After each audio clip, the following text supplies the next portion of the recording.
Hello again, everyone, and welcome back to Reddit Aliens. I'm John, and as always, thank you so much for being here. A good topic? Let's do it. What's the scariest moment you have ever been through? Please remember to like, share, and subscribe. So this one's straight up weird, but it's true. I had gotten my very first apartment back in 2006. It was a one-bedroom upstairs with a side entrance that had steps leading up to my door. You had to walk through two doors to access it, a private entrance, if you will. Anyway, I was living alone for 6 months before my fiancée moved in. I was working 2 jobs to maintain rent, etc., and I started noticing my door to the Tommy entrance would be left open despite being locked. The apartment also had a basement area carpeted that served as a laundry/storage room. About 3 months into living there, I kept hearing footsteps at night I couldn't explain. I'd be woken up by the door creaking slowly, etc. I thought I was just being paranoid, until one night I looked out my window and saw a lady standing in the parking lot staring at my window.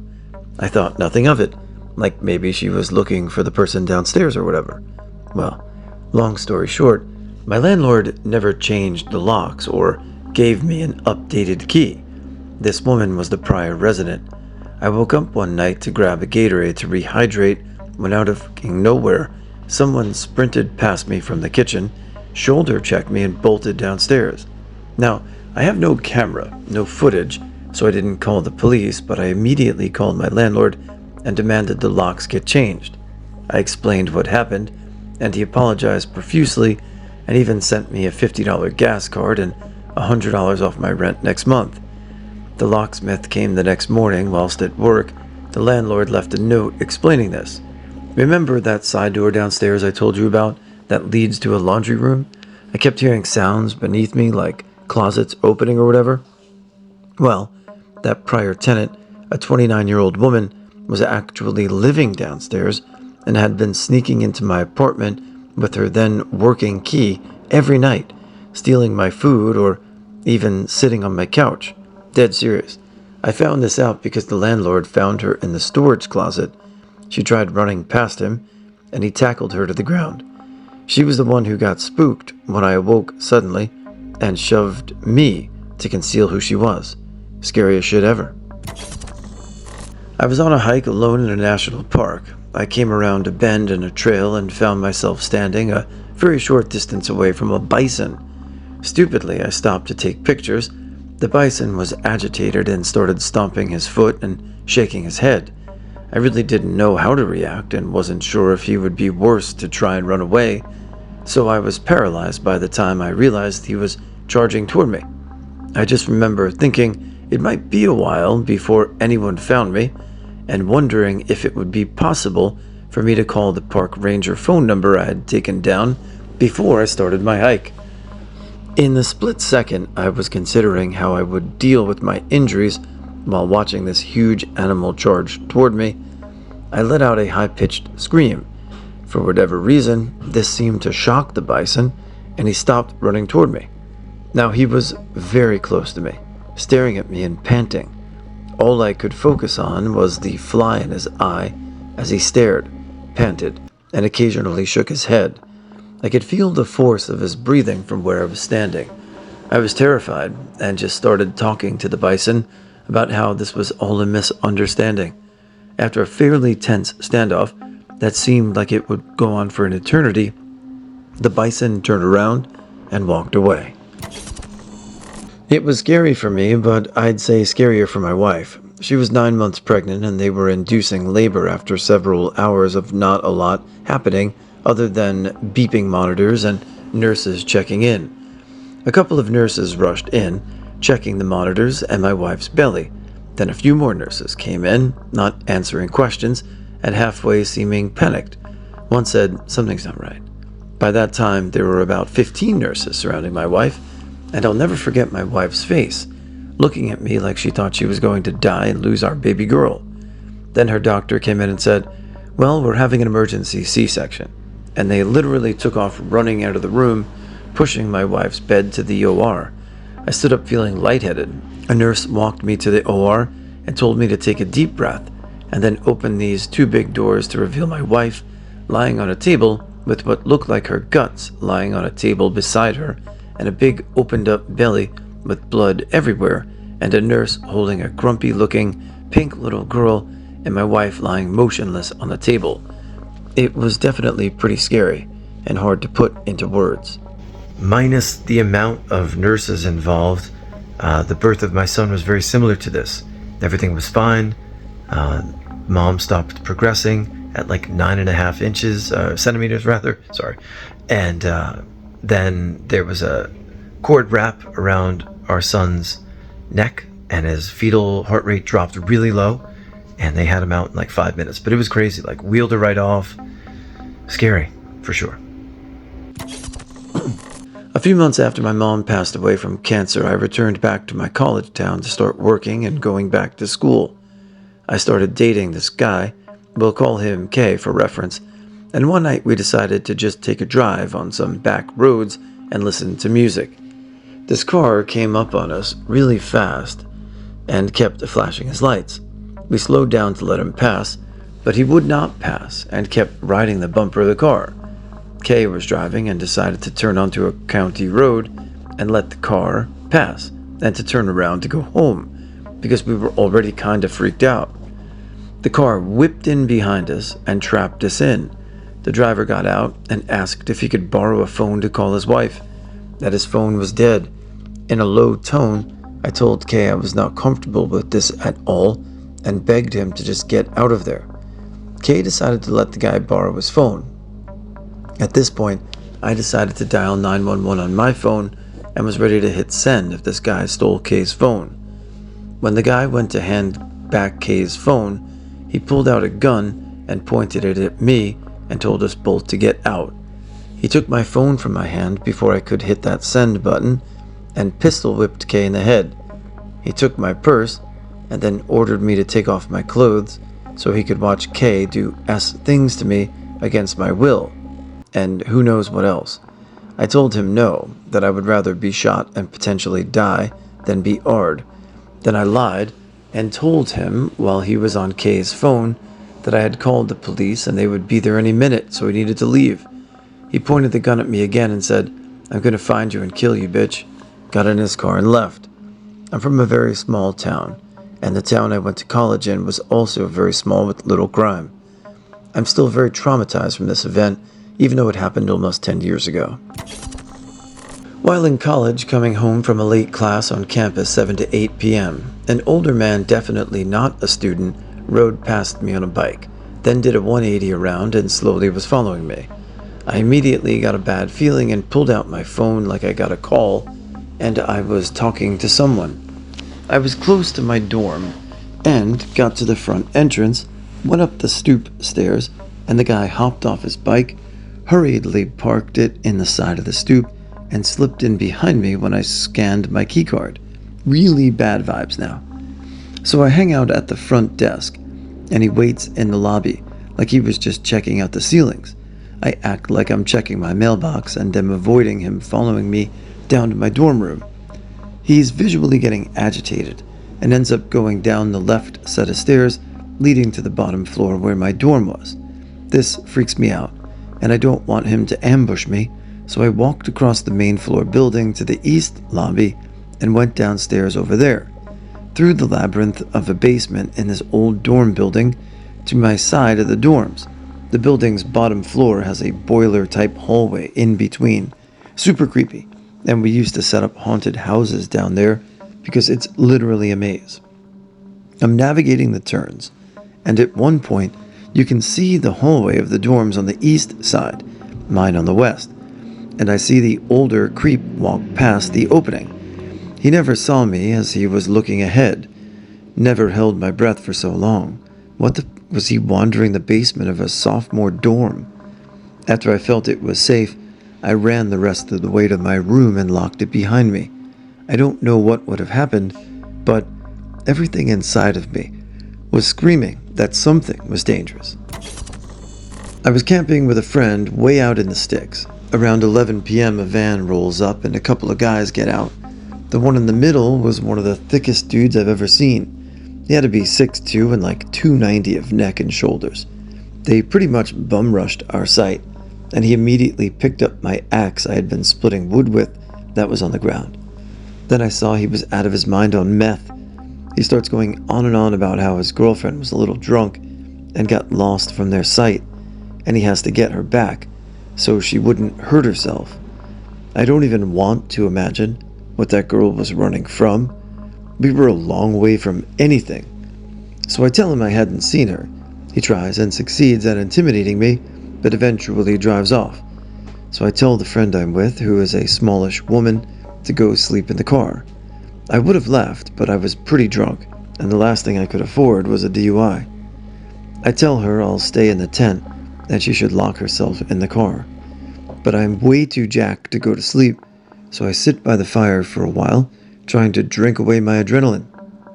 Fast forward what had to be a couple of hours, and I can hear them rolling down the gravel road, slowly coming back from the way they came. As anyone who has camped knows, out in the woods, especially at night, you can hear stuff like that from a mile away. As they round the bend closest to the far side of our site, I can see their headlights are off, and immediately my heart rate jumps to 1,000,000. They stop at the far end of our camp, maybe 60 meters away, and two slimy littles get out and slink into the trees. Then the van flicks on the headlights and rolls the rest of the way up to where I'm sitting by the fire. The meth guy comes up with a shit-eating grin, saying he's so sorry about how he was a dick, and that he saw I was still up on their way back and wanted to apologize. I told him to cut the shit, and told him I knew he was coming back to search through our camp, looking for whatever poor soul had run away from him. Of course, I was not that badass. I was trying to talk evenly and slowly, and try to be nice. I was not trying to get murdered. He keeps up his bluff face and is like, yeah, I mean, we did want to check everything out, but I mean no harm. Is it cool if I just look around a bit? And I told him, yeah, that's cool. But if that's the case, I told him to holler at his friends to come out from the woods to stop trying to flank around behind me. Meth guy's face flashed with what was the scariest moment of pure evil. Then he smiled and then called out his buddies. These guys stepped out from the woods, maybe 10 meters behind me. It shook me to high heaven. I have no idea how they got so close without me hearing them. So they look through our shit, get in the van, and roll away. We didn't see them again that night, and I never heard anything about a disappearance or anything on the news. But I still think from time to time about what happened to that girl that ran away. I don't have high hopes for what became of her. When I was about 9 years old, my family and I went on a camping trip. We used to go every year for about a week or so. I always looked forward to it. Well, during this specific trip, things changed.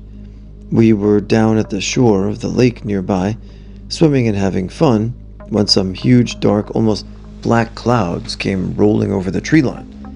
The lifeguards blew their whistles and started telling people they would just close the beach area since the storm was thundering and we only had about 30 minutes left of open time anyway. So we head back to our campsite and settle in for the evening. My sister and I were changing in our tents out of our swimming suits, and my dad fired up the grill to make some burgers. In the middle of changing clothes, my mom opened the door to the tent and started yelling for us to run to our van and to keep our heads down. We heard what sounded like rocks pelting the top of the tent as we climbed out. Once we got out and made a beeline for the van, we saw a huge funnel cloud forming right above us. We screamed for our dad to come with us, but he refused and called it a bit of a breeze. It won't bother him. Our mom drove us to the parking lot by the boat docks to get us away from the trees. I remember looking up for one moment and seeing the tornado ripping through the woods in the distance. It only lasted for a minute or two, but felt like an hour. After everything had calmed down and the storms passed, we drove back toward the campgrounds. RVs were flipped and campers were ripped open and hanging from trees. It was horrible. When we got back to our campsite, we saw our main tent had been flattened by a tree that fell and rolled off it. Our dad was still cooking and acting as if nothing had happened. He used to be a cross-country trucker, and had been through multiple tornadoes in the Midwest, so this didn't faze him. It scared me from going camping for a few years after. Funny enough, about 4 years later, another tornado struck the same place while we were there, though it wasn't nearly as bad. This actually happened last weekend. My friend and I took a spontaneous camping trip to do acid. It was my first time doing it, and we didn't have a trip sitter. Rest assured, the friend I was with has experience with LSD and said he would look after us. We were in an open area at the entrance to a hike, tripping hard and looking at all the pretty colors on the mountain in front of us. We hiked on the trail for a bit, but walked back because we didn't want to get lost. Shortly after, we were in the open area again. My friend wanted to listen to music in our tent and left while I stayed. It was a nice looking mountain. I felt compelled to hike more of the trail. What if there was a nice view at the end? I ventured forth without a second thought. I went further than the part my friend and I stopped at. I kept walking and walking. Then it hit me. It's going to be dark in a couple hours. I should head back. I turned around and went on my way without carefully retracing my steps because it was one obvious trail. So I thought. I ended up on another trail by making a wrong turn and didn't realize it until I was already deep in the woods. I didn't recognize my new surroundings and turned around again. At this point, my heart was shooting out of my chest. The bushes moved and made sounds like something big was stalking me. I had a million worried thoughts firing all at once. This is how I die. I was sweating buckets. All I had on me were my keys and wallet. There was no way I was going to survive. Soon enough, I saw the open area where the hike begins, way off in the distance. I felt relieved, but I still had what felt like miles left to tread through. I finally made it back to the start of the hike and sat down in the open area. I relaxed myself as much as I could before heading back to the tent. I would never hike by myself, let alone without a map. I guess I really wanted to see those colors. I was going fishing with my parents and I decided to sit down on a grassy hill. Suddenly, this old man's head popped out from the tree behind me. He was standing behind the tree, motionless, staring at me. Despite all this, he seemed normal enough. He told a joke to me. What do you call a pig that does karate? Pork chop. I thought it was a somewhat funny thing. He then proceeded to tell the joke 7 more times without moving from the tree, and then sat down within reaching distance to me. This is where it gets really creepy. He says, "Hey, you're all alone." I could only scout further away on the hill as I figured this guy might be a creep. The tree, the lack of motion, the repetitive joke, it added up. I said, yeah, praying that I wouldn't get kidnapped or violated or whatever this guy would do. He then went up to me and whispered right in my ear without changing tone, "Back in the Vietnam War, there were bones and blood everywhere. It was like a pig got chopped up. Pork chop, chop, chop. All my friends were those pigs. You're lucky, you're lucky. You're lucky that you're not one of those pigs today." He then walked away while laughing at seemingly nothing. I could only sit there, and I didn't say anything for the rest of the fishing trip. I'm pretty sure that I sat next to a creeper or a killer. Either that or that the guy wasn't all there. I can't help but feel bad for him. This still creeps me out to this day. Before I start the story, I want to let it be known that I have thought a lot in my life. I've been AR'd, stalked, thrown from a moving vehicle, and an attempted kidnapping type situation. I've had various medical issues that were scary AF, and I've dealt with some seriously dangerous and scary people. But none of those experiences terrified me to the extent that this guy did. Okay, so I was in a gas station late at night just down the road from my house. Only I and the gas station and manager were there. And we were chatting it up when this guy came in with his friend. And this particular guy was immediately taken with me and started chatting me up. Now, I'm used to being flirted with. I'm used to men saying and acting certain ways to get what they want. But something about this man was sinister AF. All of my internal, "you're in danger," run alarms were going off inside my head. And my entire body was telling me something was wrong with this guy. He wouldn't leave me alone and tried to get me to go to a bar with his friends, who suspiciously didn't seem to mind that he had been inside the store for like 30 minutes. I was afraid if I left, they would definitely follow me. I kept giving the help me eyes to the gas station manager, and he basically had to chase them out of there after repeatedly asking the guy to leave. I'm like 90% sure I was in danger of being sold into sex slavery or something very similar to that. I know that if I had gone to a second location with those people, I would never have been seen again. Everything in my being told me that this guy was the devil. Hard to explain, but I've never felt so threatened. Everything he said was charming and funny, but somehow came off as threatening and evil. Scariest person I've ever encountered, hands down.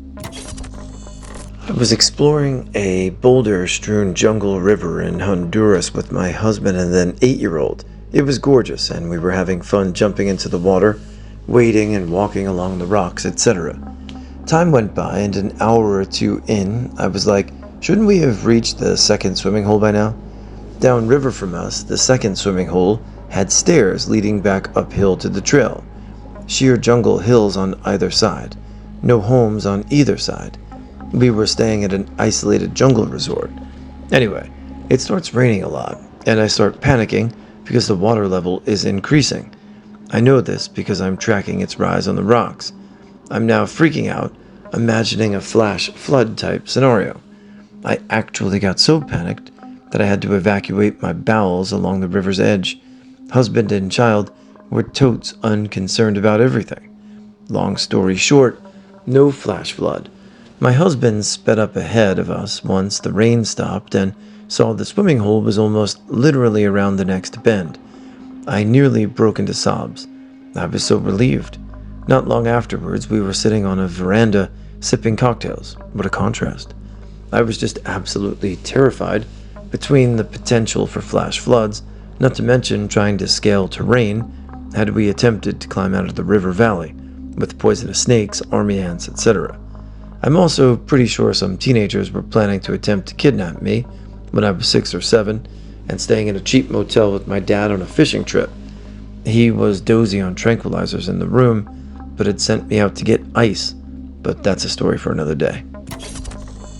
Driving down the mountain highway through California-Oregon border, we were going 65, and this diesel's tire explodes in front of me. The highway is a steep slope with a cliff to our right that would pretty much kill anyone who fell off it since it just falls straight down. I have 3 cars ahead of me, and the diesel plus people behind me. I have literally 10 feet to come to a complete stop because this happened right over the hill. You go over the slope at the top where you can barely see ahead and then drop down. I slam on my brakes, my car swerves left and right, then left, and slowly inches right toward the cliff. My husband is pissing himself and screaming in panic. I'm holding my breath and just staring at the cliff, knowing that this is probably how we die. Somehow we miraculously come to a stop, with our bumper touching the divider. I just sit there in shock while my husband gets out to check the damage. There were no physical signs of damage, though we did destroy our brake system and wouldn't really know until we got home. He gets in and tells me to go because everyone else is going around the diesel. I'm completely spaced out and don't even remember starting up the car and heading down the highway to Sacramento. It's only until we stop at the hotel that I open the door and basically fall out onto the ground, just completely done for the day. Needless to say, we didn't tell my family about this until after we came home because we didn't want them panicking. When I was about 8 or 9, I went on a walk on a small cliff in Southern California beach with my parents and some family members visiting from out of town. It was beautiful out, and we were within view of lots of beachgoers and tourist traffic for most of the walk, but the trail went into one area with dense vegetation about 10 feet high. I have no idea what the area is actually named, but I had only ever heard it called Hobo Jungle. It was darker, and every 10 feet or so, we'd pass a homeless person. They weren't doing anything except sitting or sleeping there, but I grew up fairly privileged and sheltered. so this type of existence was new and unsettling. They were also dirty, and why would they choose to live here and make this part of my walk so unappealing? I was very relieved when we left the area, and it was still fresh in my mind when we rounded the corner to see that the trail dead ended up against some train tracks. The tracks continued across a thin elevated wooden bridge over a currently dry riverbed. We could see the trail begin again on the other side, and the decision was made to cross the bridge rather than go back through the less scenic trail. The bridge was about 20 or 30 feet above the dry river, and it was very skinny with no handholds. It also had large gaps between the planks so that you could see exactly how far the drop it was below. We waited and listened for a bit to see if any trains were coming and then started to cross. My dad went first, followed by my aunt and uncle, then me, and my mom brought up the rear. By the time it was halfway over, I looked back and saw my mom teary-eyed and barely 6 or 7 planks in. I quickly headed back, feeling like a horrible son for not realizing she was scared of heights. Turns out she didn't even really know until this point. When I got to her, she told me that she couldn't go any further, and I helped her back to the other side. We took the steps nice and slow as she gasped, shuddering breaths. Just as we made it off the last plank, I looked back to my dad across the river, just in time to see his head whip over to look behind him. He yelled something at us, and my aunt and uncle scurried away from the tracks. 30 seconds later, a passenger train shot across the bridge. If my mom and I had tried to keep crossing at this pace we'd been going, we would have been barely halfway across the bridge. Jumping would have been the only option, and I'm not sure if I could have convinced my mom to do it. We sat down on our side of the bridge. My mom went completely pale and was totally silent, clearly replaying the what-ifs in her head. One of the homeless men came up to us and asked if we were okay, or if he should go run for help. He stuck around and talked to us until my dad and family came back across the bridge and was actually really good at calming us both down. It was a teaching moment about prejudice and privilege that I didn't completely register at the time, but I think about often as an adult. I used to live in Alexandria in Egypt working for a charity. Then the revolution kicked off. I stayed as long as I could, as I really did not want to leave my life behind there, despite the dangers. It got to the point where women were being attacked. Remember the journalist in Tahrir Square? That was breaking point for me, Laura Logan. I no longer felt safe and knew I had to get out. I had been pretty much locked down in my flat, and the internet was back on for a time. I spent all night on Skype with my sister and my parents, trying to organize to get out of Egypt back to the UK. My brother-in-law managed to snag the last seat of Alexandria to Cairo for the following day, and then a flight from Cairo to Manchester for the day after that. I packed as much as I could, suitcases and bags, and strapped them all to me and legged it down 24 flights of stairs as the lifts were out. This was about 2 a.m. now. It's hard to describe what it was like on the streets at the time. You could hear gunfire in the distance and taste the tear gas in the air. I had an emergency credit card with about $200 on it. My plan was to get a taxi to the Hilton Hotel, which was in a compound next to the airport, as it would be safer to get there in the middle of the night rather than in the day. I stood at the side of the road with all my luggage, trying to find a taxi while not trying to draw attention to myself. This may sound strange, but I wasn't scared at the time. I was on a mission, and I knew the steps I had to take to get safe. When I remember it now, it feels very surreal, almost like being in a film. It's really hard to describe, almost like you're detached from it without sounding too dramatic. Anyway, luckily for me, this guy in a taxi screeches up to me and plucks me from the roadside, and I explain where I'm going to and what's happening while he drives. He was amazing, and I'll never forget him. Managed to get to the hotel without incident, and to this day, it is the poshest hotel I ever stayed in. I was so wired after all that, I couldn't sleep. so I ordered a hamburger and watched Arabic music videos on the TV for the rest of the night.